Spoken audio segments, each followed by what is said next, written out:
In the Gun, episode 32. Plenty to get to here on this edition of ITG. We've got to talk college football playoff. We're going to talk a little Army-Navy, America's game. We've got a special guest for you who's going to speak about that, a gentleman who has both Navy and West Virginia ties, so I think you'll really enjoy that conversation. And we've got plenty of headlines to get to as well. Wesley Uhler, Jed Drenning with you here on this episode of ITG. Our dear Owen Schmidt, our beer truck, is out trucking himself. He has been enlisted into Jolly St. Nick's Christmas delivery army here, Jed. And Sprockets is still here if you're watching on YouTube. Now we dance. This is the appearance he makes when he doesn't make an appearance. Big O is out there. I mean, I tell you what, I think he's doing Dasher, Dancer, Prancer, and Rudolph's job as of course, as he gets ready and UPS gets ready here for the holiday season. God's work and Kris Kringles. He's doing God's work and Kris Kringles. So no Big O today, but like we said, we got a special guest for you in a little bit that hopefully will make up for it. And as we roll along here late into the college football season and into the holiday season, this episode of ITG brought to you by our friends at BetOnline. Folks, basketball is back. BetOnline remains your number one source for all your sports betting needs.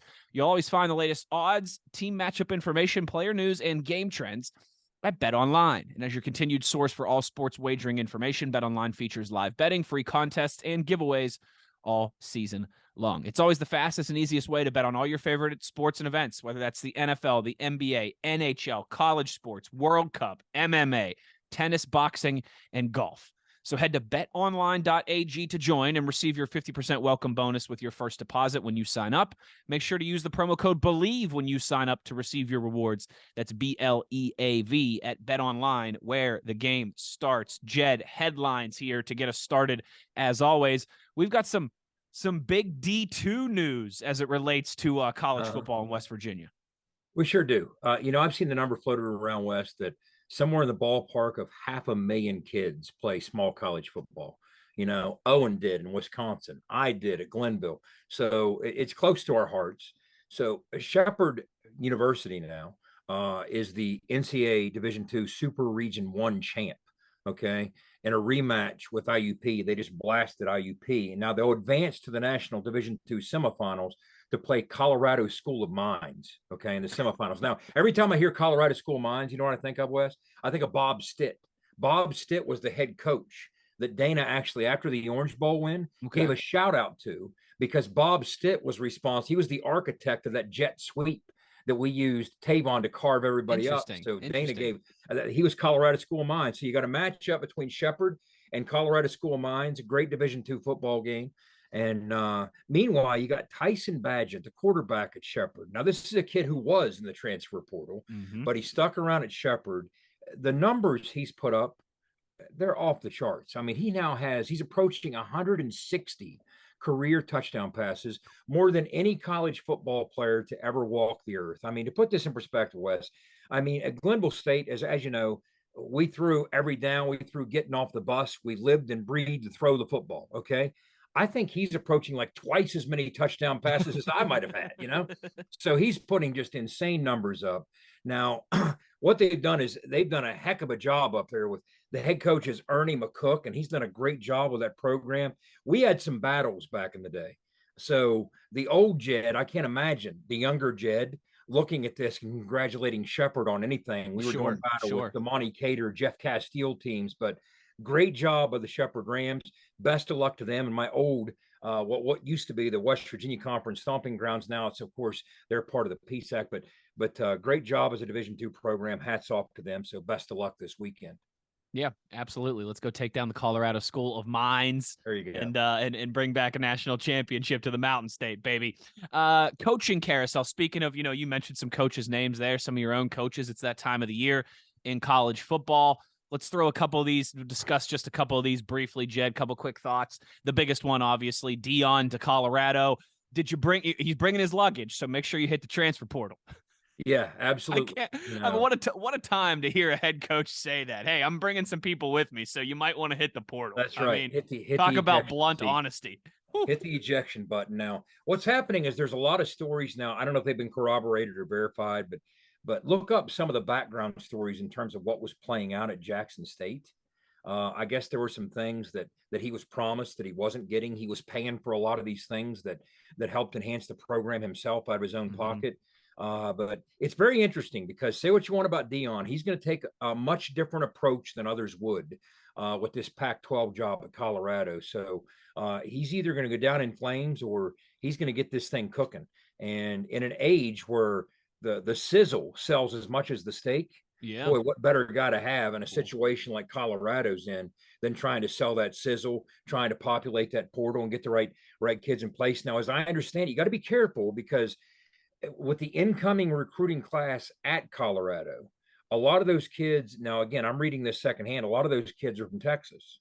Yeah. So you got to be careful with how you handle those scholarship offers that were made because the Hmm. last thing you want to do as the head coach at the University of Colorado is upset the head football coaches, the high school level at large in the state of Texas.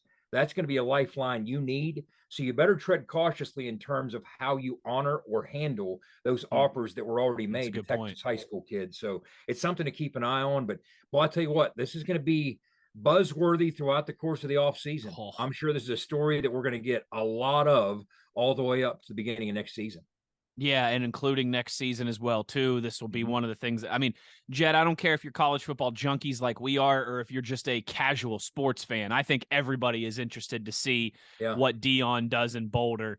I mean, you talk about attention, it's all there. You talk about the clash of styles of Dion, juxtaposed next to those granola eating hippies out there in Boulder. It's just it's That's it's right. it's it's incredible. I can't watch it. Can't wait to watch it all play out.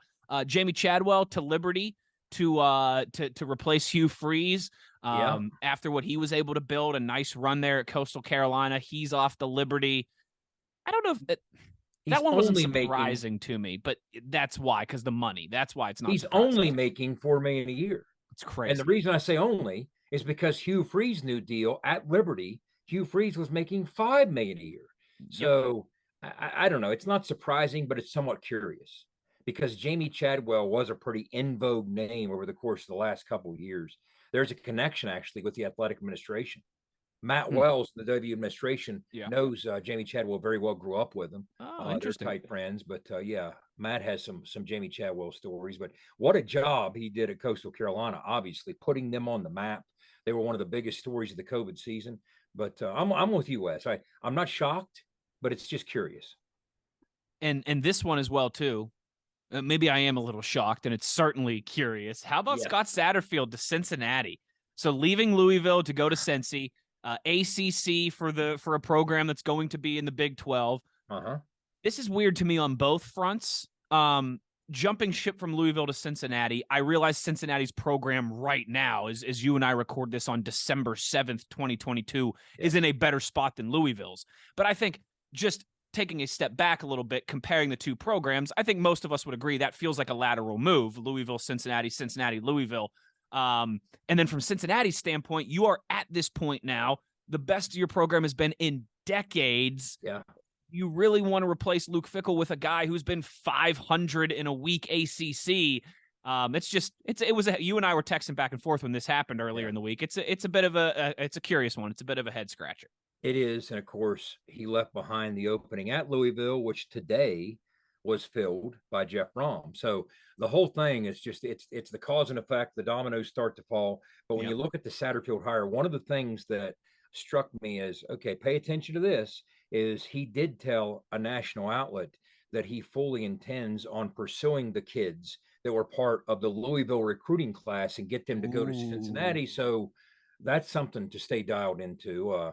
But yeah, Satterfield, I don't know. I mean, it's when you look at Louisville, okay, Louisville at large, once West Virginia jumped into the Big 12 in 2012, and once Louisville jumped to the ACC out of what used to be the Big East, okay, and we found new homes. Louisville hasn't entirely made a big splash either, right? I mean, they have a Heisman Trophy winner in Lamar, but really, how's that translated into major wins on the field? Right. But they've almost developed a reputation as of late, as every time you turn around, they're replacing some coach in some sport, right? But 100%. I mean, it seems like Louisville seems like a program and a school with a lot of potential. it just hasn't tapped into that potential. It doesn't feel like that since they've made the move to the ACC. But we're going to see. I mean, Jeff Brom's coming home. Did a great job at Purdue. He left that program in a much better situation than he found it. Okay. I mean, that should be pretty easy for Purdue to go out and find a head coach now saying, hey, we're Big Ten West champs. We just played for the title. So meanwhile, Jeff Brom takes off. He goes back home. Of course, the Brom name, we all know what it means to the Louisville program. Yep. So that seems somewhat of a natural fit. But the Satterfield to Cincy thing, I don't know. Again, Cincy has been in a pretty good spot with the job Fickle did. And the fact that they're now transitioning into the move that they've wanted to have for years, yeah, we'll see. I don't know. It seems a little disjointed. A little bit, just a little bit. Yeah. Fun fact for you, real quick. I saw this earlier today. You mentioned Lamar Jackson there in the Heisman season that he had. Lamar won the Heisman in 2018. I know where you're going with this. Yeah, go ahead. You know where I'm going with this? Yeah, it's a good Stetson Bennett, the quarterback of the Georgia Bulldogs, is a Heisman finalist right now. Those two gentlemen were born in the same year. Yes, I saw that today. Yes, that's a classic stat. Lamar won the Heisman in 2018. Stetson might win it in 2023, and they were born in the same year. Wait a minute, did he win in 18 or 17? Or was it 17? Regardless, I mean, even still, either way. Continue to talk, and I'll tell you here in 1 second. Here, I was going to say, I'll pull it up too. He was the first round pick in the 2018 draft, so I think it was 2018. Was it 2017? If he was drafted in 18, it was the 17 Heisman. Yes. It was the 16 Heisman. Oh, even better. It was the 2016 Heisman. That's right. He's 25 years. Okay. He's 25 years old, same age as Stetson Bennett. It's incredible. And I'll tell you what, I think the word journeyman is going to take on a whole new meaning, with this COVID season of eligibility and all that. You ain't lying. Couple more here, just quickly before we move on. Barry Odom to UNLV, Kevin Wilson to Tulsa, and then University of North Texas. Not waiting too long to make some moves here after Ren Baker departs. They part ways with Seth Luttrell as well. Yeah, and that's another team that had played in a conference championship game in the Conference USA. So that's an interesting situation. Kevin Wilson to Tulsa strikes me as a bit curious.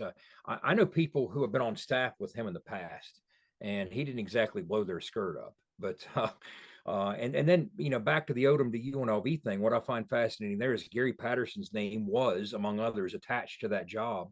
I have to think we're going to hear more about Gary Patterson before this cycle's through. I just have to think so. He's too appealing a name with his pedigree and his history, to not at least be discussed with some of these jobs. No, that's a great call by you. Maybe particularly some of these jobs with Texas ties. We'll have to see how that all plays out. Speaking of Ren Baker and in Texas ties, Ren Baker officially introduced as the 13th WVU Director of Athletics, Vice President as well too, at his press conference on Monday. Jed, I don't believe you were there, correct? I was not there. No. Okay.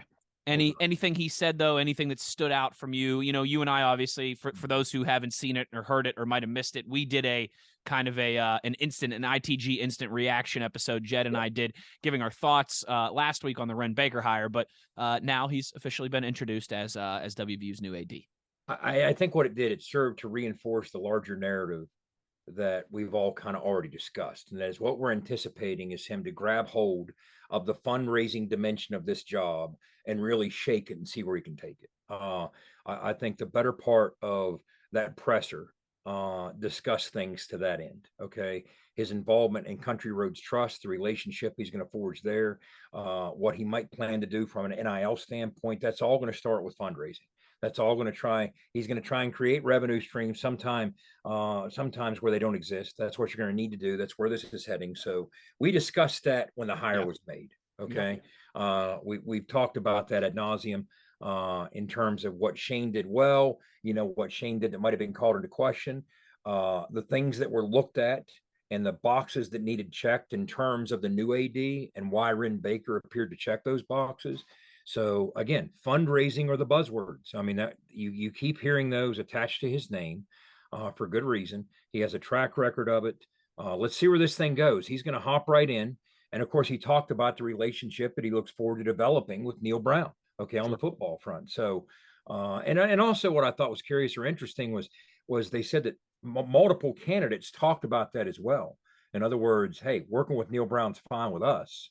That was not just Ren Baker. That were other candidates as well. I think Neil Brown has a solid reputation in this game for a number of reasons among ads, among coaches. So let's see where this goes from a fundraising standpoint first, and then let's find out what's downstream from that. Yeah, that's certainly something, you and I and Owen and everything we do on ITG, we've discussed that since the severing of relationships with Shane Lyons into Ren Baker, how it feels like, the fundraising and the embracing of NIL was a big part of that. You saw as soon as Ren Baker was hired, he was putting out a video for the Country Roads Trust. Bob Huggins was putting out a video for Country Roads Trust. We get pretty good at reading the tea leaves of these things when you work in this business for long enough. And I think that is a safe assumption at this point. I know they say what happens when you assume, but maybe we are past the point of assuming and having some real stuff here. Two other quick things that I noticed, Jed, from Ren Baker's press conference on Monday. The first was he got Bob Huggins to wear a winter coat. I mean, Bob Huggins showed up to the press conference and he was not wearing the classic Huggy windbreaker. He actually had on a winter coat. So, I mean, I tell you what, Bob Huggins maybe dressing up a little bit to see the new boss. There's a step in the right direction. Yep. Number two was when he got off the plane at Morgantown Airport. Jed, I'm not a sneakerhead, but I'm maybe a poor man's sneakerhead. Okay. He had on himself a nice pair of Jordan 1s, which are the first ever Nike Jordans that Michael Jordan, when he started his signature shoes with Nike, he had on a pair of blue and silver Jordan 1s, which I thought were just, I'm doing the chef's kiss if you're watching on YouTube. I always respect the sneaker game when it pops up there. So those were my two funny takeaways from Ren Baker's press conference. Nice shoes, and he got Bob Huggins to put on a coat. Well, here's and we'll close with this. Here's why that's appropriate. Everything about him suggests he wants to hit the ground running. Well, you don't want to do that in penny loafers. So the footwear is appropriate, right? So let's roll. There you go. All right, couple WVU football portal and NFL draft announcements here as we wrap up this first segment. Let's start with the portal first, Jed. Two quarterbacks, JT Daniels and Will Goose Crowder, announcing that they will be entering the transfer portal.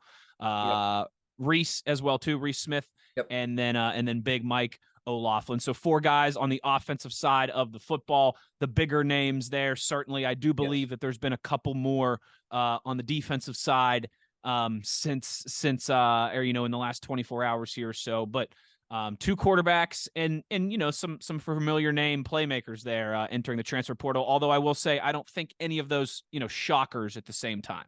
Not at all. And of course, we already knew Charles Woods. Charles Woods turns out his landing spot's not UTSA. He's actually going to go back to Dallas, and he's going to play at SMU. But when you talk about those four, okay, first of all, best of luck to Reese. When I think of Reese Smith, okay, yes, he had the muff punts. But to me, I'll always think of the catch against TCU that made it a 34-31 game with under 5 minutes to go. He really went into the briar patch after that, took a heck of a lick, held onto the football, ignited the sidelines. That's what I'll think of when I think of Reese Smith. So best of luck to Reese Smith. Good teammate, good kid.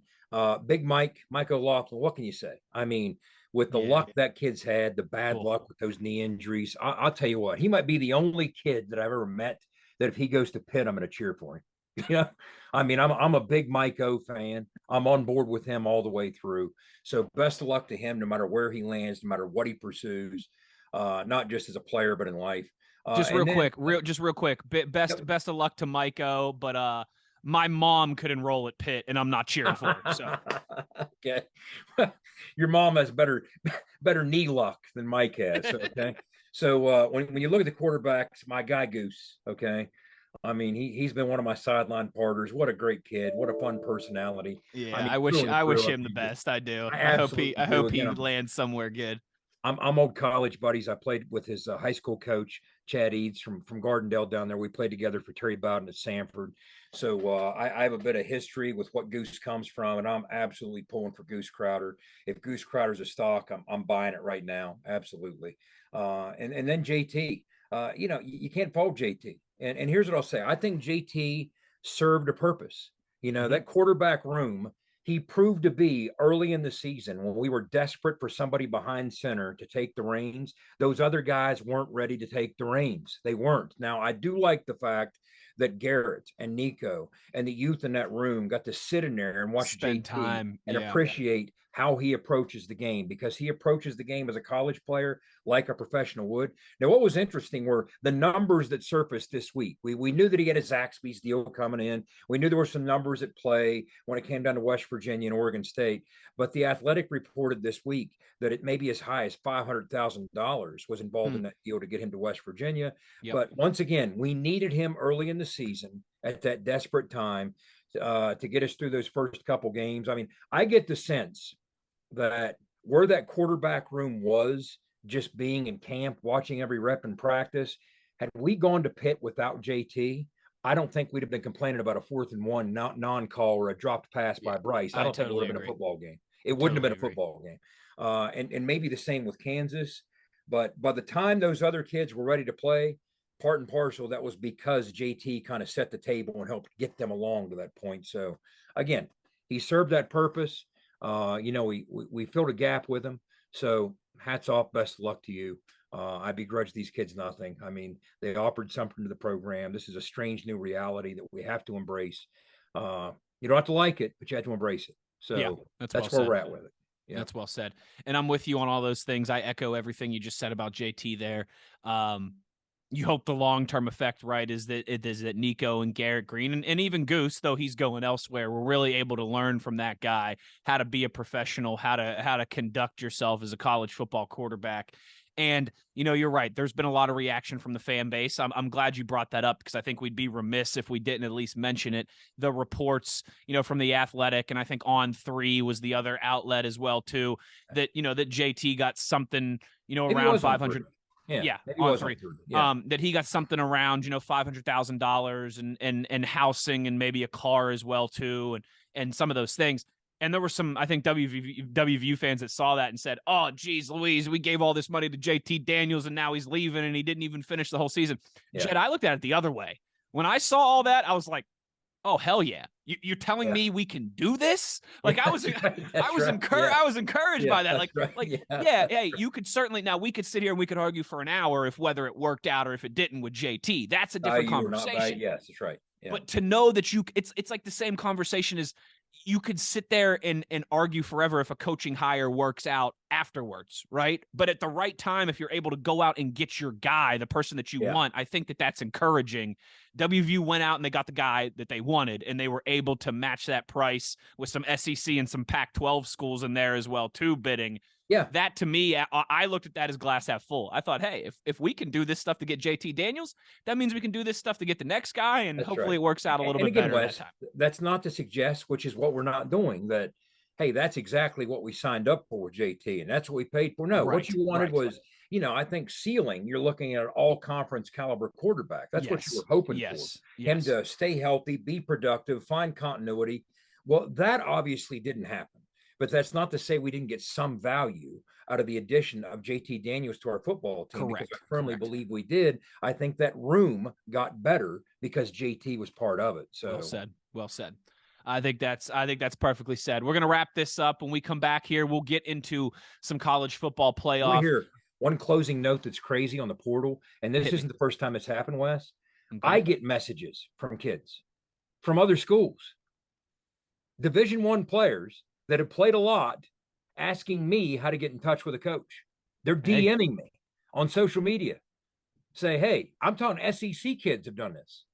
And I'm like, okay, here you go. It's just such a, I didn't mean to interrupt. It's such a crazy, if they're reaching out to me, all right, they're reaching out to everybody. Probably expect some DMs as well, right? So that's the crazy new world we're in, but go ahead. Hey, SEC recruits, if you want to slide into my DMs, I'll give you all the contacts. I'll give you all the contacts that I got, baby. When we come back here on the other side, we've got a college football playoff. We've got Big 12 representation in there, and some people might think a little bit of a controversy. We'll talk about all that, how it all played out, and the expansion of the college football playoff to 12 teams and how that would have affected WVU over the recent history. We'll get into all that when we return on the other side. Wesley Uhler, Jed Drenning, you are in the gun. I'm talking with J.R. Toothman of Toothman Ford. J.R., everybody knows a lot of pro athletes buy from you. What's the secret?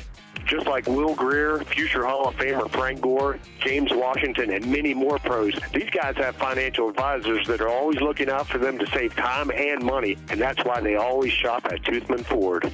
And what if you're like us regular folks that don't have people giving us advice?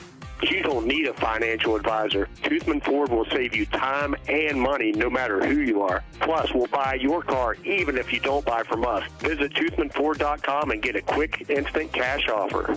That sounds like a score to me. That's right. And as always, we'll take anything in trade from chicken wings to Super Bowl rings. Toothman Ford's got a lot of fans. Here's another one, Dallas Cowboys QB Will Greer. This is Will Greer, former West Virginia and current NFL quarterback. And cars really do cost less in Grafton at Toothman Ford. That's a fact, Will. Thanks. You can shop online anytime at toothmanford.com. Let's go, Mountaineer fans. You're tuned in to In the Gun with Wes, the Runaway Beer Truck, and the Signal Caller.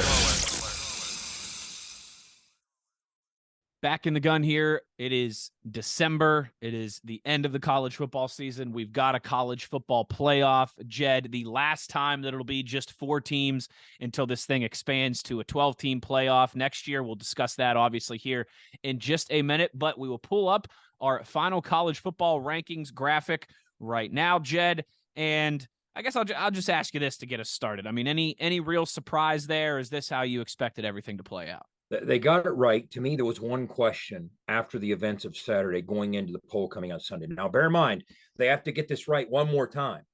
It will be the 4-team format in 23. The 12-team starts in 24. Gotcha. Okay. One more go-round. But here's what I think question came up after the results of Saturday. TCU lost a heartbreaker to K-State, all the way to the bitter end, a 3-point loss in overtime.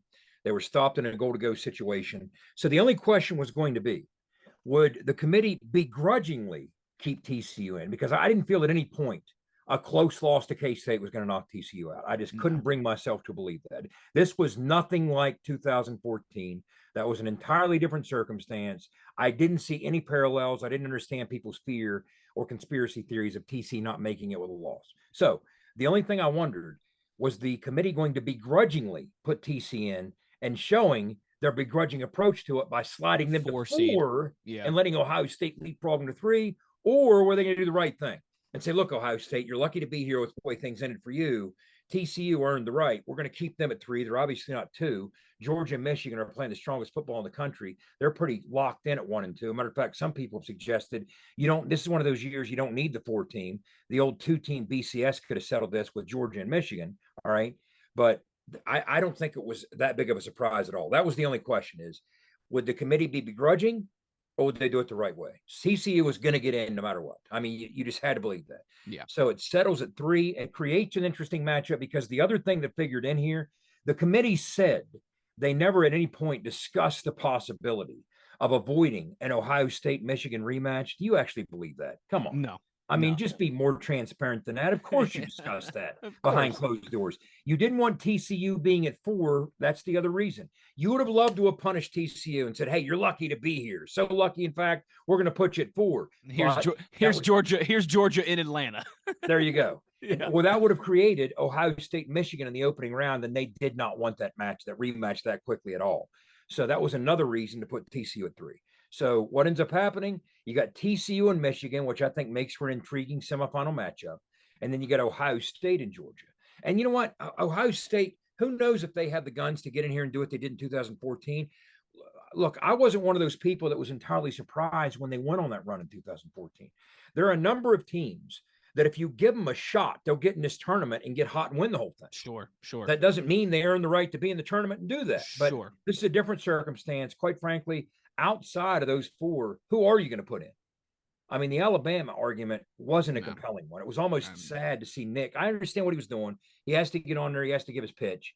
But did you see what he was doing? He was basically quoting Vegas numbers, saying, well, hey, if we're in a head-to-head matchup, we'd be 9-point favorites or whatever. Yes, against these other teams. Well, that's great. You were double-digit favorites against Tennessee and LSU, and you lost both of those. You were a 20-point favorite, weren't they, against LSU, and you lost? Yes. So I do think they got it right. So as far as the top 25 goes, that's what's interesting. It was nice to see Kansas State climb as high as 9. I think they're playing good football. And here's what appeals to me as we transition into the 12-team format, which we get to in a couple of years, but we're going to look at what it would have looked like this year. There are teams like Kansas State, like Utah. I mean, we could probably come up with some others that I don't think anybody wants any part of right now. And in a 12-team playoff, somebody's going to have to play those teams, but right now that's not the case. No, that is not the case right now, and not for 2 more years, as Jed so kindly corrected me there. So let's take a look at that then, Jed. We'll pull up the graphic now. If we were having our 12-team playoff this year, what would it look like? Well, let's start with this. The one that jumps out, you'd have Tulane in the first round on the road, Tulane getting in at 12, on the road at TCU. Now, bear in mind, the way this would work, to get a bye, you would have to be a conference champ. The 4 highest ranked conference champs will get a bye. So that's why TCU's not a conference champ. They wouldn't get that bye. So TCU would host Tulane in round 1. These are the matchups that intrigue me. To me, it's the opening round on campus games. Okay. People forget Tulane. Willie Fritz did a heck of a job down there. They went into the Little Apple, into Manhattan, and beat K-State. They've got a good football team this year. Another intriguing matchup, you'd have a rematch of Penn State, this time at Ohio State. How about this? Southern Cal at Alabama. That's what this is really all about. That'd be fantastic. And then you got K-State traveling to Knoxville. Again, these are so terribly intriguing, these on-campus games in that opening round before you get into the second round, which would involve the teams with a bye. But that's what it would look like when you look at the graphic. Some of those first-round games in particular, I find incredibly interesting. And what I find incredibly interesting here is you've done a little research as well, too, Jed. Over the years, what WVU teams would have qualified for a 12-team playoff? I know you were plugging away on this over the last few days here. What did you find there, dear signal caller? Well, if you remember, there was a point, and this was before the Texas-Oklahoma going to the SEC news. Okay, this was early last summer, in which the 12-team playoff was a very hot topic. It was very in vogue, and it looked like it was going to reach fruition pretty quickly. And of course, the Oklahoma-Texas news prevailed. It killed that thing on the vine. You didn't hear anything else about it for about a year. So when that first happened, okay, I did an article for WVUsports.com looking at every Mountaineer team through history that would have made the playoffs. Now, again, to make it, you have to qualify as one of the top 12 teams. The top 4 teams that win a conference get a first round bye. Other than that, 5 through 8 are going to host 9 through 12. So I did this article for WVUsports.com. When this happened, John Antonic and I even did a podcast version of the article. Nice. So let's start with this. Now, this is what one of our 2 polls this week involved. Obviously, the one you would expect, 2007, even after the loss we don't like to talk about, we were still qualified. Now, what would have happened is WVU would have ended up at number 9, okay? And we would have played on the road against the number 8 team, which was, guess who? Kansas. This was back in the Mangino, Todd Reesing, Kansas Orange Bowl days. That was a good Kansas football team before they became Kansas. Aqib Talib was on that team. Absolutely. So you would have had West Virginia 2007 at Kansas. Okay. Now, the second playoff team would have been 2005. This might even be more intriguing. Okay. Just imagine the West Virginia Mountaineers on the road in the opening round against Autzen Stadium in Eugene against those Ducks, Chip Kelly's Ducks. Can you imagine Coach Rod's Mountaineers against Chip Kelly's Ducks? It'd been a lot of fun. I mean, Big O, Pat White, Steve Slayton, Darius Raynaud, the whole crew, heading out to Oregon on the road in the opening round of the playoffs. 1993. Let's go back to 1993. Now, what's interesting here, the Mountaineers in 1993, the unbeaten Mountaineers, would have been the number 3 team in the poll as Big East champs when the dust settled. So they would have gotten a first round bye. So they would have sat back, let the field play out, see who they're going to play in that first round bowl game. Okay. Because you won't have an on campus game if you get that bye. Only the first round games are played on campus. Now, what's interesting, this would have been the only team in Mountaineer history that would have qualified for that first round bye. Now, some people have asked, well, why not 1988? We were number 3 in 1988 as well. Well, let's look at 1988. Okay. Major Harris and the 88 Mountaineers are widely embraced as one of the best teams in W history. Like the 93 Mountaineers, they also finished 11-0. But unlike that team, they were not part of a conference. They were independent in 1988. They weren't in the Big East. Now, as per the rules of the proposed 12-team playoff, which requires the top 4 seeds, as we said, to be conference champions. The lack of a league title would have, now we're going to use that word a lot, would have knocked the 88 Mountaineers out of the top 4. Now, here's what's interesting. In a strange quirk, all 4 of the highest ranked teams, and what we're drawing from here is the Associated Press poll. It's the only poll we could draw from. The top 4 teams in that final 88 poll would have all slid because none of them had a conference title, including Florida State on the line. So those 4 teams, all independent at the time, think of how much things have changed. In 1988, number 1 was Notre Dame, still independent. Number 2 was Miami. They were independent at the time, not in the ACC. They went to the Big East in the ACC. Back then, Miami was independent. Number 3, West Virginia was independent. Number 4, Florida State was independent. That was before the ACC. So what would have happened is the number 5 team would have jumped to the number 1 slot and got the bye. So West Virginia would have not have qualified for the bye. But the good news is they would have got a home game. So guess who the Mountaineers, Major Harris and the Mountaineers would have hosted in the 88 playoffs in Morgantown? The Oklahoma Sooners. So it would have been the It's funny how many of these get back to Big 12 teams now. Oh, absolutely it does. Absolutely it does. So we would have slid. Those other top teams would have slid. So you'd have had a Mountaineers matchup against the Oklahoma Sooners. So you'd have had 7 versus 10 of what it would have been. West Virginia would have slid to 7. Southern Cal, who was number 5, was the highest ranked conference champ of the Pac-10 back then. So they would have ended up at number 1, followed by Nebraska, Auburn, Arkansas as Southwestern Conference champions. We're dating this piece, right? So now let's jump back to 1982. Jeff Hostetler and company would have gone on the road. They would have qualified for the playoffs, but they would have done so on the road. They would have been number 10. Again, we're going off the AP. They would have been on the road, and here's what's intriguing, at number 7 Clemson, Danny Ford's Clemson Tigers, who were the defending national champs in 1982. So it would have been Haas and Coach Nealon's Mountaineers on the road at Clemson against the defending champs. Now, for fun, let's go all the way back to what would have been the first 2. 1954. Oh, okay? I remember that. I remember that. Good year. There we go. The Freddie Wyatt days. So the 1954 Mountaineers, if it would have been a 12-team playoff, they would have been on the road facing the number 5 Notre Dame Fighting Irish and head coach Terry Brennan. So that would have been the 1954 team and then the 1953 team. Okay. Of course, we're talking Sugar Bowl era Mountaineers here, but Art Pappy Lewis's 53 squad, they knocked off Pitt. They knocked off Penn State on the way to winning their first Southern Conference crown. They earned that Sugar Bowl berth, but in a 12-team playoff, if that 12-team playoff had existed then, again, we're drawing from the Associated Press poll, they would have been on the road at number 10. They would have been on the road at number 7, Illinois. And there you have it. Those are the teams. Now, you want the almost, cool. West, real quick? 2018, we would have missed the cut. We would have missed the cut. Losing those last 2 games to Oklahoma State and Oklahoma, we'd have finished at 16, been on the outside looking in. 2016, but despite a 10-2 record and 7-2 mark in the Big 12, we had the number 2 defense in the league. But West Virginia peaked at number 10 in late October before those losses, and we would have finished at number 16 there. We didn't have a lot of marquee wins against didn't really have any quality wins. Yeah. 2011, okay. Obviously, the 70-33 Orange Bowl team over Clemson. That 2011 team, we were number 23 at this point.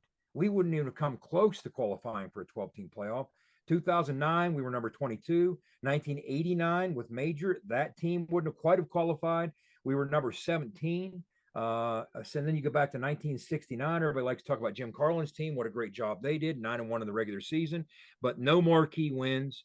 Despite the success, the Mountaineers finished the regular season at 18 behind a host of teams with fewer wins. It didn't help our cause that we could claim just one regular season over victory over a team with a winning record, and that was Richmond at 6-4. So outside looking in there. And then finally, back to 1937, that 7-1-1 team wouldn't have got a whiff. We'd have actually even lost out to teams like 4-4-2 TCU.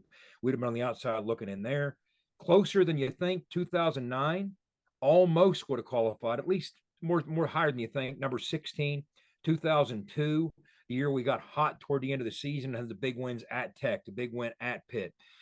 We would have been at number 15 at this point. And then, 2006. You remember that South Florida loss Thanksgiving weekend? Of course, we went on to win. I was there, Jed. Of course I do. There you go.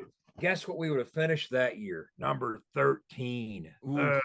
So there you have it. That's how the Mountaineers through history would have stacked up in a 12-team playoff. Now, what I'll do, I'll repost this article in full so you can read it. I'll put it up on our social media platforms, In the Gun Podcast and on down the line. So at In the Gun Podcast on Twitter. We'll be tweeting about it. So this was a fun exercise. Last year we did it. I wanted to revisit it with this in the news again right now.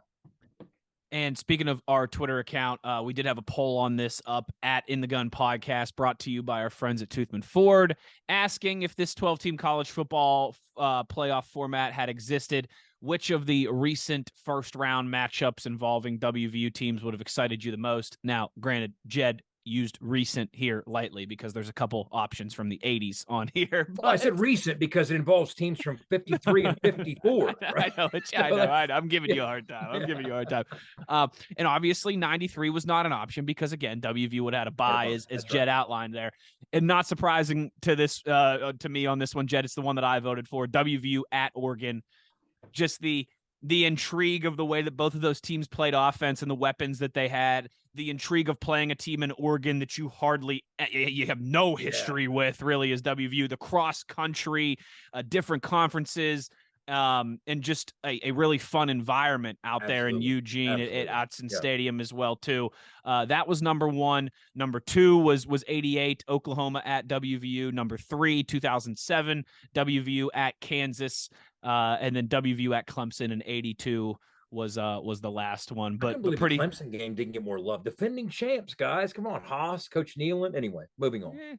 I'm not surprised. Everybody would have liked to see the Pat and Steve and Owen and those guys in a playoff game at Oregon. That would have that would have been pretty cool right there. For sure. We're going to take a break here. When we come back on the other side, we'll take a look at how we did in our conference title game predictions. And we've also got a very cool discussion coming your way with a West Virginian who's got very close ties, and a participant in the Army-Navy game a few times. So we're going to have a pretty cool conversation with Jeff Triplett on the other side here as well, too. So plenty to get to. Don't you dare go anywhere. You're listening to ITG. For nearly 20 years, Fortis has been the nation's leader in providing guaranteed roof performance programs for commercial buildings. Fortis offers roof performance solutions that feature extensive initial and ongoing reconditioning for commercial buildings as an alternative to traditional replacement, with long-term performance guarantees that are backed by global leader Lloyd's of London. Fortis offers a comprehensive range of roof performance management programs that provide financial security, extend the life of our customers' roofs, and make a significant impact on ROI. Fortis is currently improving performance and increasing ROI for customers at more than 4,800 locations, with more than 140 million square feet protected, including many Fortune 500 companies that have turned to Fortis to save money, gain financial certainty, and extend the life of their existing roofs. Fortis has helped customers save more than $520 million in capital roof replacement costs for an average ROI of over 250%. To learn more, visit fortis.us.com. Fortis, roof performance and financial certainty guaranteed. For more West Virginia Mountaineer football content, be sure to follow us on Twitter at In the Gun Podcast. Game day got you on the go? We get it. GoMart is here to keep you going all season long with stores throughout our home state. We're a proud West Virginia-owned company, and our friendly staff is committed to serving our communities. From fuel to freshly brewed coffee and snacks, a stop at GoMart to cover your game day needs is always a touchdown. Plus, GoMart Rewards members earn points with each purchase to redeem for discounts on gas and free items. So stop by, start saving, and stay on the go with GoMart. Okay. Back in the gun here. How did we do? Conference championship game was last weekend. We make different predictions and projections that we do here on the show every single week. Of course, this past week, we went through and picked for you the 10 different conference championship games across college football. We'll pull up the graphic right now. And Jed, you got to be feeling good about this one. All right. You might have been at the bottom of the standings of our year-long predictions, but it's not how you start, it's how you finish. And Jed, with the winning record here in terms of our conference title game pick'em. What did Harry say to Lloyd in Dumb and Dumber about totally redeeming himself, right? That's what this makes me think of. Totally redeeming myself. But ladies and Totally gentlemen, redeemed yourself. if you want the real reason that Owen Schmidt's not available, okay, he used the driving around delivering Christmas gifts as an excuse. I mean, look on screen at this graphic. Mr. Producer is going to put up the graphic, and you're going to look at it. You're going to see the real reason Owen's not here. Now I'm picking. Again, after finishing last in our competition throughout the course of the season, this was the very least I could do. I think I might have put a little more effort into researching some of these games, especially the group of 5 games, than what you guys did. Real quickly, going through the 10 matchups, we all missed on TCU, but I can't say we're shocked, right? I mean, we expected a good football game there. Yeah. We knew what they'd have their hands full. K-State, congratulations, winning the Big 12 championship. Utah, USC. I didn't necessarily see this one coming. I just liked the matchup. I kind of felt like TCU and Kansas. This one was a coin flip to me too. You've To heard me, me. I You've thought one heard of me these gush games was about physical. my feelings on Utah football before on this podcast too. I think Well, they're the most underrated program in the country for 5 years. To me, Utah USC reminded me of the old Louisville, West Virginia games. We're physical, they're not. And that's what this felt like to me. So that's why I went with Utah. We all picked Georgia. We got it right. Owen Gamble with North Carolina. Look, even though it was a blowout on Clemson's side, we both got it right. It could have gone either way. In the Big Ten, we all picked Michigan, got that right. You nailed the Tulane game. I rolled with Plumlee and crew, and he played. You know, it's just Tulane played better. They got a good football team. We all went with UTSA and got it right. I got Troy right. You guys went with Coastal Carolina. I just thought Troy was playing good football. They were at home. They're running the ball well. Again, Toledo, it was the Kevin Rourke thing. When Ohio lost Kevin Rourke, I think they lost their offense. He was a record-setting, high-profile kid. So I went with Toledo for that reason. And then we all picked Boise. We expected a low-scoring game, maybe at 28-16. Fresno was higher scoring than we expected, but we all missed that. So I ended up 7-3. Owen was 3-7. You were 500, but caught some breaks in this one. But that was fun. We might do the same thing with the bowl game. So stay tuned. Absolutely. Yeah. You got to do it. That'll be next week. You got to do a little bowl pick 'em for sure, for sure. But that's enough of that for now. Now it is time to bring our special guest in here. Let's see if we can get him in here. All right, he might be at the Coliseum right now and joining us live and on location. Right, Wes? Yes. We do have a video to introduce here too for our special Army Navy conversation here. And you know what? In fact, let's play that now. From the very beginning, it's always started the same way. For every one of them, across generations, across eras, across history.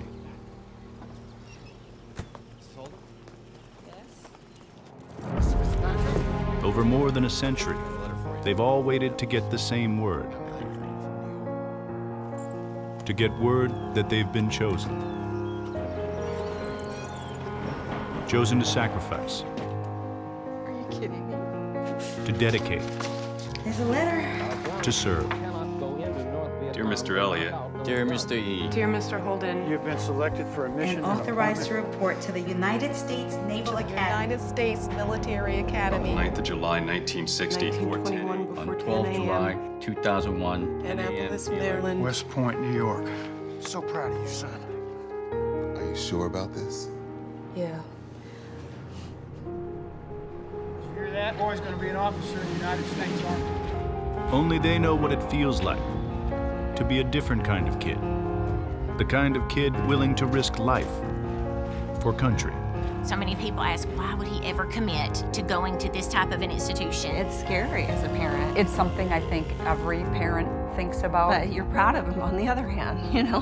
They're actually giving up a lot of themselves to support and protect everyone else. How many people can say that that's what their kid decides to do? It's in his heart, and it has to be in your heart to defend the country. You can expect to be challenged academically, physically, morally.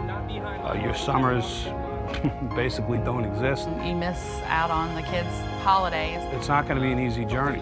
You have your academics, you have your military duty, and you have football. Yes, it is just a game, but a game that epitomizes everything they're here for. It's the only game that everyone's playing in it. They're willing to die for everyone who's watching it. Since 1890, the Army-Navy game has embodied the timeless commitment of a group of young men and women to the nation and the ideals that both academies serve. War heroes, presidents, and Heisman winners have all graced this stage. Enemies for one day, who know their calling will unite them when they leave the field, just as their stories do wherever in America they began. Edify, New Jersey. Chicago, Illinois. Phoenix, Arizona. Nashville, Tennessee. Our son is Jackson Pittman. James Nautical, number 19. Johnny Trainer. Number 6. Andrew Wood, number 61. Go Navy. Beat Army. Fort Atkinson is cheering for Come on, Park, you got this. Back to back. We can do this. Kick some butt. Go Army. Beat Navy. Go Navy. Army. It's the library. Never forget how it all starts for them. Never forget what it takes to decide as a kid that your life is going to be about more than just yourself. You're a mother, you're always going to worry. That's her first one. She carried him around for 40 weeks. They would do whatever it took to protect our country. It's tough. Once he decided and thought that this was right for him, I supported him 100%. He knew it was the place for him, so I really just tried to embrace that. I'm not going to be selfish. That's the unselfish thing for your kids. You let them go. You gotta let them go. From the very beginning, it's always started the same way. Across generations, across eras. They've gotten word that they've been chosen to sacrifice, to dedicate, to serve. And they've headed off to West Point and Annapolis.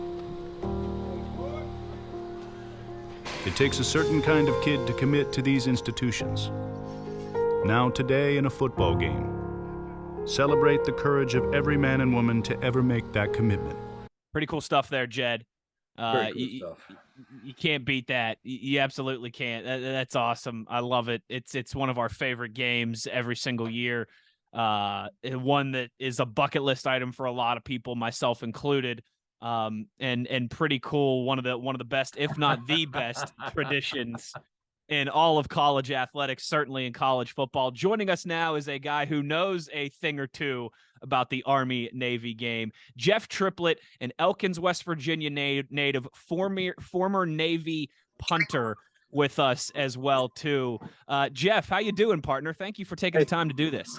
Hey, thank you for having me, guys. It's my pleasure. I'm repping out tonight at the Coliseum.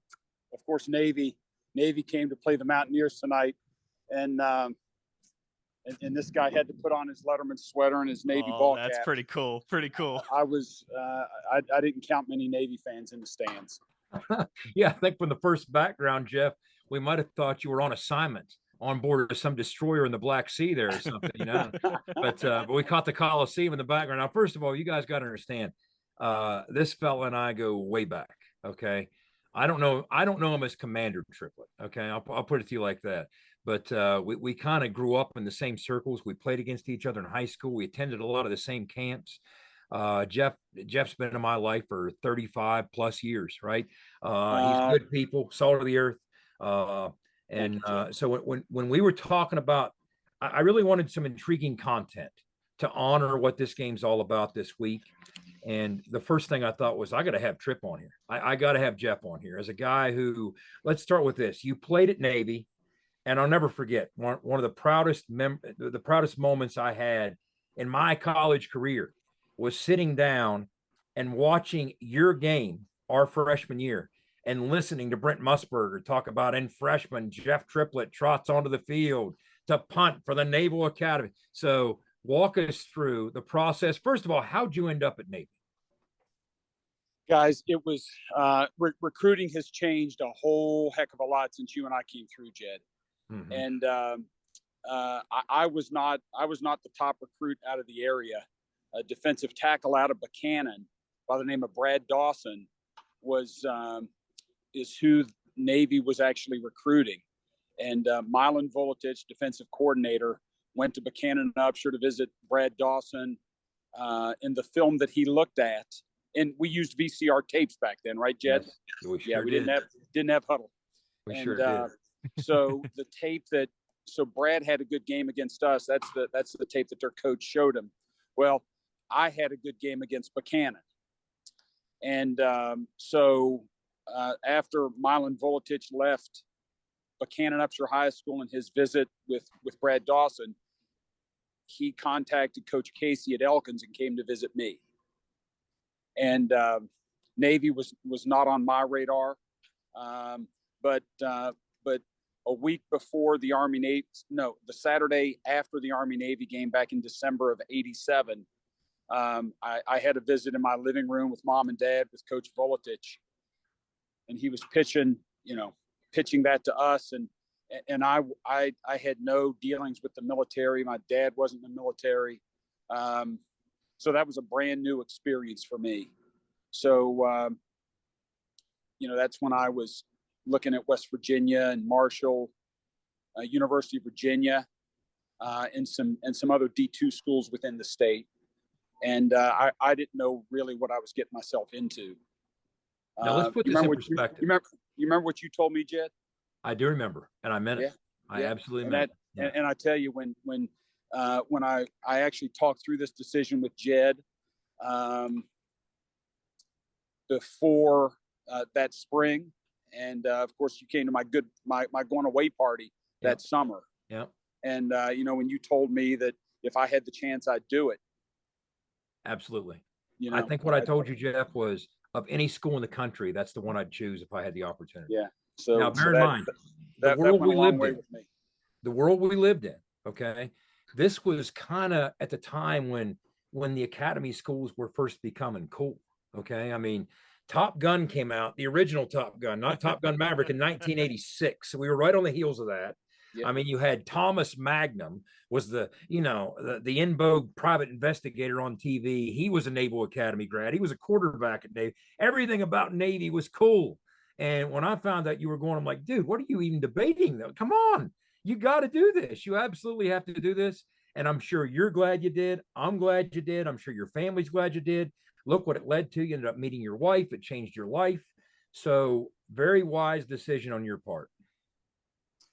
I mean, look, Navy is not necessarily a good place to be, but it's a great place to be from. So I'm very thankful. I'm very thankful that you look back at those decision points in your life and you think about a different route you could have taken and how it could have affected, the outcome. But I'm lucky. Now, what's interesting is when you make this choice and you choose an academy school, much like the discussions you and I had as you were weighing the pros and the cons. Okay. You don't do this like somebody who's going to West Virginia, somebody who's going to Nebraska, somebody's going to Florida State. They're doing it to be cheered by 60 to 80,000 people. That's not top of mind when you're attending an academy school. And what makes, I think, the Army-Navy game so incredibly unique is maybe 364 days a year that's not top of mind. But I have to imagine coming up this Saturday is the one day a year where getting cheered by tens of thousands of people has to feel pretty daggone cool. It's a special opportunity. And of course, it's billed as one of the greatest rivalries in all of college football. And I certainly feel that way. The difference between this rivalry and Michigan, Ohio State, Penn State, I don't know who their rival is, USC, UCLA, is that on the Army-Navy field, within 6 months, every player out there and on those sidelines is going to be commissioned, is going to be commissioned in the Army, Navy, or the Marine Corps, some transferring to the Air Force. They're not looking for professional careers. Although in the last couple of years, the opportunities have opened for players to take advantage of opportunities in training camps and at the professional ranks. A linebacker went from Navy last year and had and I guess did mini camp in preseason with the Ravens. But I Diego Fago, and then there was a DB the previous year that was able to get a tryout with the Buccaneers. But by and large, they're looking to serve. They're not looking to play, and that's what makes the game special.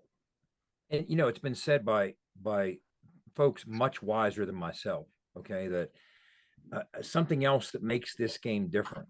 It's not the only rivalry game, but it's the only game at all in which all the players, all the participants on the field playing the game are willing to die for all the people watching the game.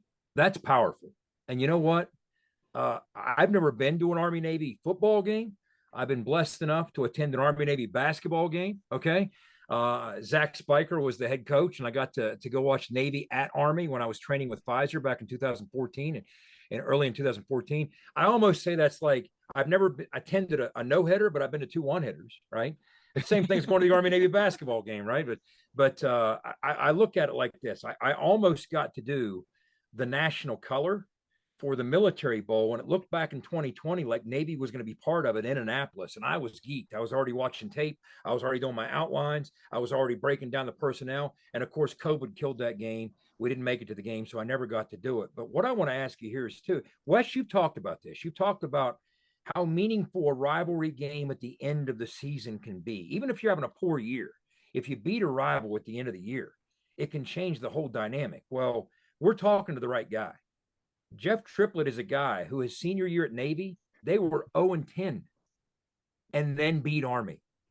Jeff, walk us through what it felt like to be 0-10 and then 24 hours later, you're not known as an 0-10 football team. You're known as a team that beat Army.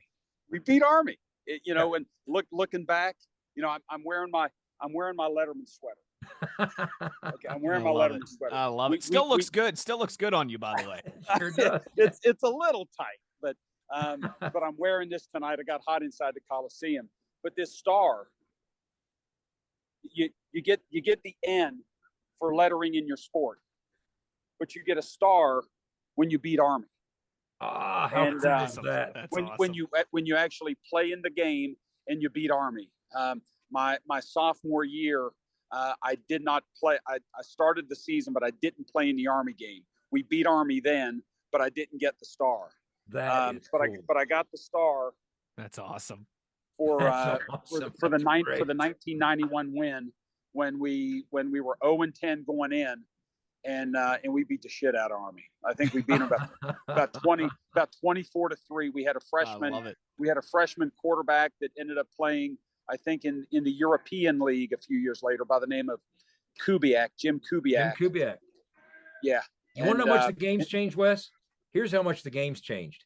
Jim Kubiak had a game when Jeff was at Navy, in which Jeff Kubiak. Now George Chomp was the head coach at Navy. George Chomp recruited me when he was at Marshall before he took the Navy job, right? So that's another connection Jeff and I have. Jim Kubiak had a game at Navy in which he threw the football 54 times.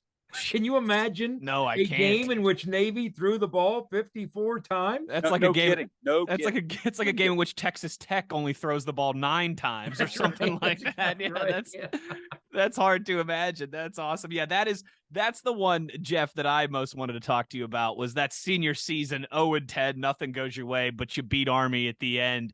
That's pretty cool to hear. That really is. And Army, I think, was probably about 500. They were better. They were better than us, but it was a really, I don't know what I really think that the momentum was on Navy's side before we made the trip to Philadelphia. A lot of shenanigans happened during Army week.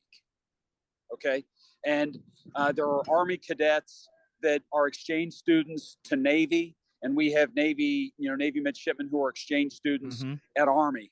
So lots of things happened that week. I remember one year when we actually tarred and feathered. We rounded up the Army cadets and we tarred and feathered them during Army week. But it was during that Army week, and you'll find this you'll find this on the internet. But the Navy SEAL trainees at Navy the firstclassmen who were headed to SEAL training, they plotted a reconnaissance mission with the help of the resident SEAL at Navy.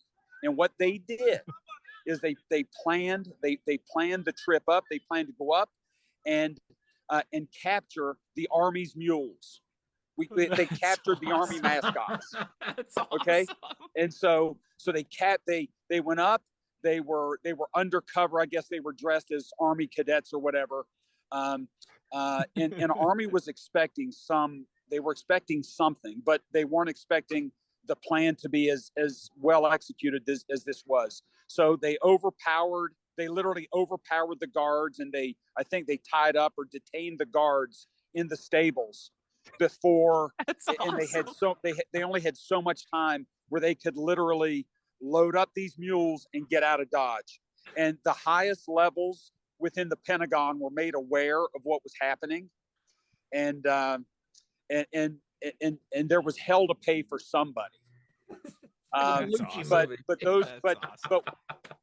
we captured those mules, and we brought at least 2 Army mules back to Navy. And we had, and before the game, probably on Wednesday or Thursday, all the football players jumped on the mules and had photo ops, had pictures taken. Pictures were all over the press, and it was really humiliating. Really humiliating for Army, because we got them. I mean, that was probably the best Army Week trick ever. There was talk about shaving an N into the ass of the mules, but we didn't do that. We didn't do anything that disrespectful.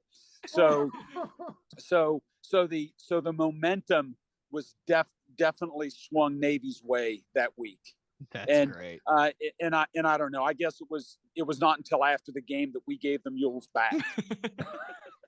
Now, had you lost, they might still be in Annapolis, right? That's right. Yeah, it's hard to tell. Maybe. Yeah, it's hard to tell what would have happened. See, from a fair and balanced standpoint, we're gonna have to get an Army guy on here in the next couple hours, or maybe next year to this is all very skewed right here, Jeff. Back in Army, the Army Week tricks that, and so what Army did to get back at us, when we had our departing pep rally on Friday from Annapolis to head up to Philadelphia for the game, the Army cadets, the resident Army cadets, got bags of flour, and they climbed the catwalk to the top, to the edge of the building that we were standing outside of, having this pep rally. And so they were like 50 or 60 feet above us, and nobody saw them, and they dumped bags of flour over the edge of this building, and we were standing there in our dress blues. So they dumped flour on us. So it went both ways on some of us, but we still got their damn mules. It went both ways. That's fantastic. So okay. Between the lines, I got to ask you, as a former punter, all right, last year, Navy snaps the streak. They upset Army. Now, a critical play in that football game was on a punt. The upback accidentally wasn't supposed to, wasn't by design, catches the snap. That's right. And they fake a punt inadvertently. It wasn't called. It wasn't by design. He's like, what am I going to do? And he takes off running. They convert. That played a decisive role in that Navy game. What did you think when that happened last year? Because I know you were dialed in every second of that game. It's hard for me to believe that was not a called play, because if it wasn't that, that player was the one that I was referring to, Diego Fago, the linebacker that was picked up by the Ravens for preseason. That was him. That was an absolute pivotal play in that game. But to me, it was an incredible heads up play that the ball was coming to him. And that he had the wherewithal to take off with it. But I couldn't believe that it was not a called fake. They said Coach Ken's reaction suggested, look, that wasn't by design. You'd know better than me. So here's what we gotta wind down with. Yeah, but I gotta ask you, what's gonna happen Saturday? Because here's a number for you. Okay. And this is insane. Okay. The under in the Army-Navy game. Wes, I think I sent this to you. You did, yes. The under in this game, the combined points, Vegas pegs an over and under on the line. 16 in a row, the under has won. It's like, what? What? So points will very obviously be at a premium. Or are we finally due for a shootout? One of those two things is going to happen. So what do you think is going to play out? I haven't followed Army closely this year, and I think Navy has underperformed this year. I guess I'm calling for the under as well.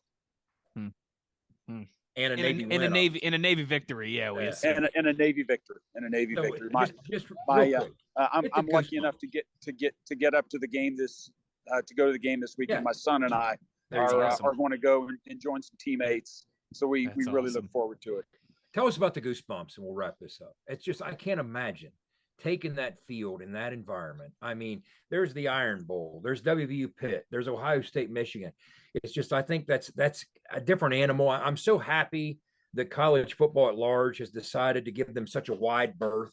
There's really nothing else going on that afternoon. That's all Army and Navy. And then you got the Heisman presentation, but I'm so glad the stage is set for the country to be able to dial in and pay attention to those people who have earned that right to be watched. But what is it like to step on that field or to be part of that and feel the energy of that environment?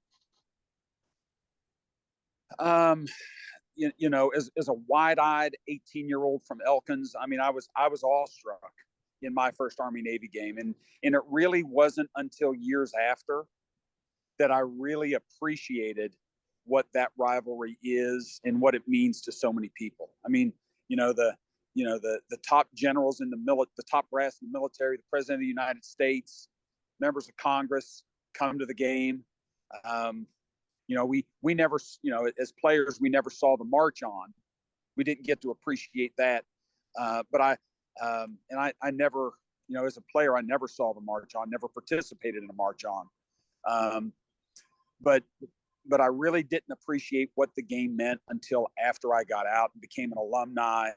And I realized how damn important it was for me to park myself and either attend the game or just watch the game and be able to share it with my family members when I became a dad, and all my family members. Some of my parents' fondest memories are when they got to travel to the games, and especially the Army-Navy game. I mean, that was, my late mom, my late mother, it just meant the world to them as parents to be able to participate and see what their son was a part of. And now I know why it was so special. It sure is. It sure is. I tell you what, Wes, why don't we do this? To put a smile on Jeff Triplett's face, why don't we close out with the poll? We had a poll this week, an Army-Navy poll, yes, Jeff. Yes. I think you'll like the results. Okay. You'll like the results. There we go. The poll up on our Twitter page, brought to you by our friends at GoMart, was with Army-Navy set for the 123rd edition of America's Game. Let's reflect here on some of the greats that WVU has faced. Who's the best Army or Navy player that West Virginia has ever faced? And Jeff running away with the vote with almost 89% of the vote. Roger Staubach, Navy. And he beat out two other Heisman winners to do it. Yeah. Two other Army Heisman winners. Yeah. Yeah. We thought that'd be a high note to send you out on. That is a high note. And Jed, I sent you pictures. You did. That was earlier very cool. Tonight of a replica helmet that I had signed by Roger Staubach of the helmet that actually Navy wore. It was the Jolly Roger helmet that they had designed, and they wore in the Army-Navy game back, I guess, in 1963. 1963. That's awesome. When they opened at West Virginia.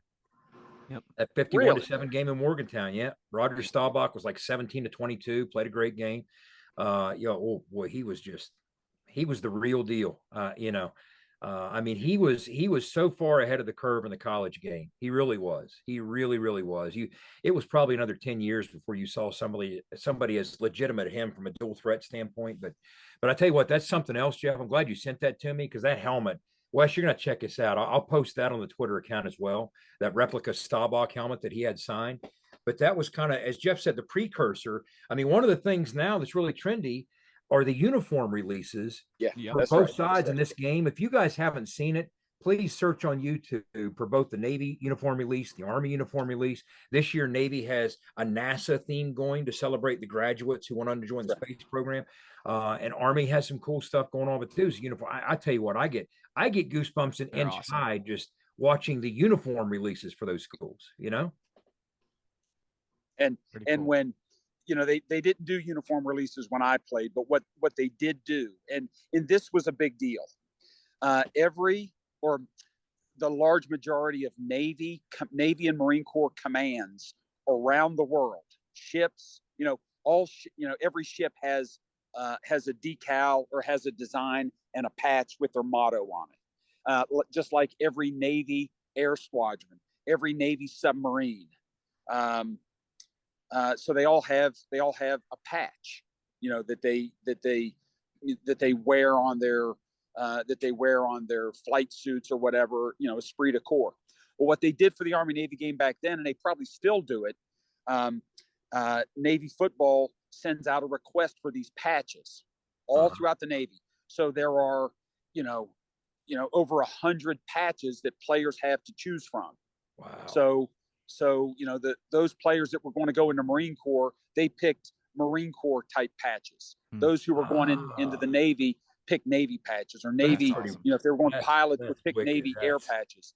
And so every player out there, when I played, like I said, I think they still do it, was representing a Navy command.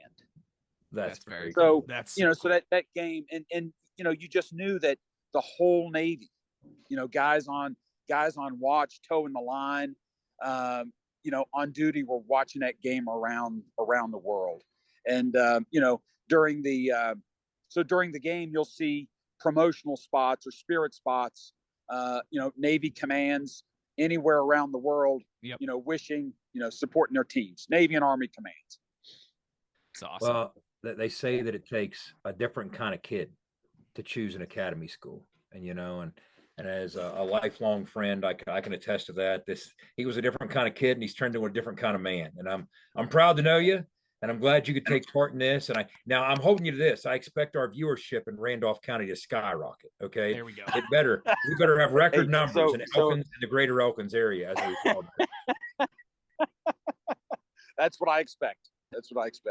Hey, you know, maybe guys, we could do an Army Navy game. Oh, there you go.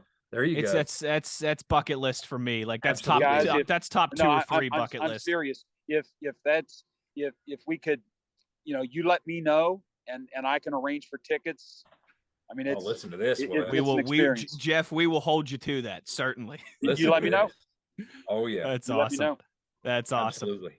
Jeff, thank you so much for taking the time to do this. Hope you enjoyed yourself at the Coliseum tonight and have fun in Baltimore this weekend. Thank you.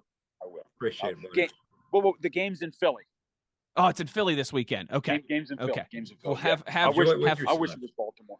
Thank have you. fun. Have Guys, fun in Philly this weekend. Thank you, Jeff. I appreciate you having me on very much. Absolutely. Thank you for doing this. We'll see you guys. Appreciate it. Take care. Hey, Jed, I'll send you some pictures from the game. Please do. Perfect. I'm eager to see that. Absolutely. Very eager. Safe travels, brother. We'll see you. Thank you. Thank you, Wes. Thank you. Thank you too, Jeff. We appreciate it. Take care. Bye-bye. Well, that was pretty cool. I mean, I don't know if we're ever going to top that. We just got invited to the Army Navy game. So How about that? How about that? You know, he doesn't realize that top of the bucket list. If you're going to stand in for the runaway beer truck, you better bring it. All right. And I think Jeff Triplett he was ready to bring it. I wish I would have done this while he was still on here. This is no joke. In my little desk next to me, okay? If you're watching on YouTube, you can see this. It says Uhler bucket list. What's number 1 on that list there, Jed? Army Navy. How about that? Army Navy. Now you better put football. In parentheses, drag it to the basketball. Well, I'll do both. But in parentheses, if you look there, it says in Philly too, as well. Because I mean, my wife's from family. My wife's from Philly. I've got family in Philly. So if I could make a whole nice weekend out of it. But Wes, let me tell you, that's awesome. I attended the Army-Navy game with a buddy of mine. We were in training. Like I said, we were up in the Westchester Arrowwood area, north of the city. And so we were only 45 minutes from West Point. So that weekend, again, Zach Spiker was coaching the game. I got a call from Caridi Saturday morning. That's how I found out they were playing the game that day. I said, well, I'm going now because I was going to West Point this weekend anyway. Sure. So we went to the game. It was awesome. I mean, we got free parking, literally 120 yards from the facility. Okay. We walked in, we got this giant bucket of popcorn for $5 or maybe $4. Okay. It was high school prices. Sure. The tickets were $5 a piece. And I thought, what are we going to be up in the nosebleeds? No. You're right behind the bench. It was like a big glorified high school environment for the Army-Navy game. It was so cool. I was like, that was pretty daggone neat. That was cool. So I can't even begin to imagine the football game. I mean, that's definitely bucket list. Yeah, we're gonna take an ITG field trip one of these days, and we're gonna make that happen, because I know that's something that we would all more than enjoy. We would all just be tickled to death to take that in person. Thanks again to Jeff Triplett for taking the time there. If you were watching on video, I mean, he was literally outside the Coliseum after the WVU with Navy his Letterman sweater. With his Letterman sweater. I mean, I tell you what, that's one man with courage walking into the Coliseum dressed like that. Yeah. Well, I think that's probably Army and Navy might be the two, the gear from other schools that you could wear into the Coliseum and not get harassed. Yeah, they're just all right in our book, certainly. Yeah. Thanks to Jeff again for taking the time to do that while he was out and enjoying the basketball game there, and hopefully he'll enjoy himself this weekend. And I guess now, at least for this edition, for the 123rd edition, we got to pull for Navy now. I mean, I can't imagine otherwise, right? Because I've got a lot of family on the Army side of things, so they wouldn't like to hear me say that. But just for this weekend, let's go Navy, huh? Beat Army. Well, my grandfather retired in 1971 after 27 years in the Navy. Lied about his age to enter 1944 and become part of the war effort. So I have multiple reasons, but I want a heck of a game. But for Jeff's sake and on down the line, I'd like to see Jeff Triplett happy this weekend. But I just can't say enough about this matchup, about the kids on both sides. The quality of individual that populates those academies, it's just. Yep. It's incredible when you stop and consider, because Jeff and I have had conversations about once he did it, his family recognized what kind of commitment this truly was. I mean, it's just, football is a small speck in that plebe summer, man. That's right. And it's look, I've had the good fortune of visiting both campuses, and they're both immaculate in their own way. They're very unique. Sure. I got engaged in Annapolis. Chrissy and I love the Naval Academy. It's just such a beautiful part of the world. And as I said, I've been to West Point. I've seen the ice chunks floating down the Hudson. It's just the architecture of the campus is just off the hook. A buddy of mine, he's a Tucker County kid, actually. He coached for ULM at Army at Michie Stadium this year. So a buddy of mine, Eric Allcar, that I played high school ball with, he was actually Coach Rod's first all-conference kid. He was a free safety at Salem for Coach Rod. That's how I met Coach Rod, was Eric Allcar.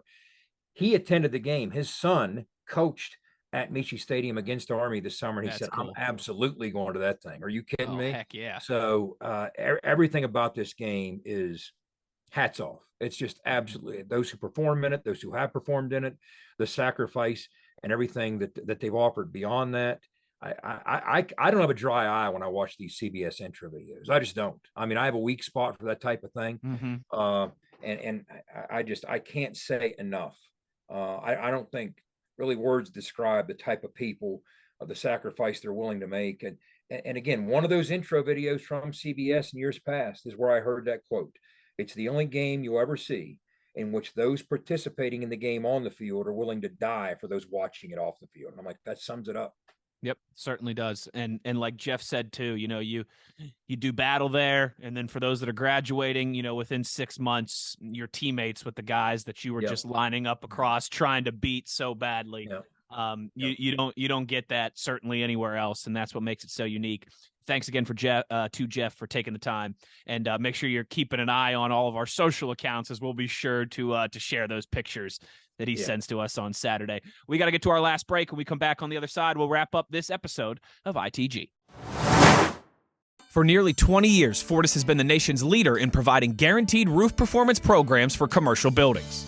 Fortis offers roof performance solutions that feature extensive initial and ongoing reconditioning for commercial buildings as an alternative to traditional replacement, with long-term performance guarantees that are backed by global leader Lloyd's of London. Fortis offers a comprehensive range of roof performance management programs that provide financial security, extend the life of our customers' roofs, and make a significant impact on ROI. Fortis is currently improving performance and increasing ROI for customers at more than 4,800 locations, with more than 140 million square feet protected, including many Fortune 500 companies that have turned to Fortis to save money, gain financial certainty, and extend the life of their existing roofs. Fortis has helped customers save more than $520 million in capital roof replacement costs for an average ROI of over 250%. To learn more, visit fortis.us.com. Fortis, roof performance and financial certainty guaranteed.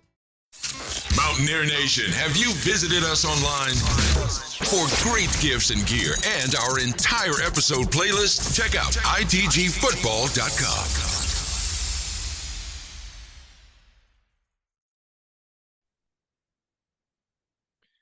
Back here to close things out in the gun. Thanks again to Jeff Triplett. That was cool. That was a great conversation. Hope he enjoys himself this weekend. Hope everybody's able to enjoy this game. I'm with you, Jed. I like how a lot has changed about the college football landscape and the conference championships and the rivalries and the playoff and bowl season and everything. The one thing that has remained constant is Army-Navy kind of getting its own Saturday there at the end of the season.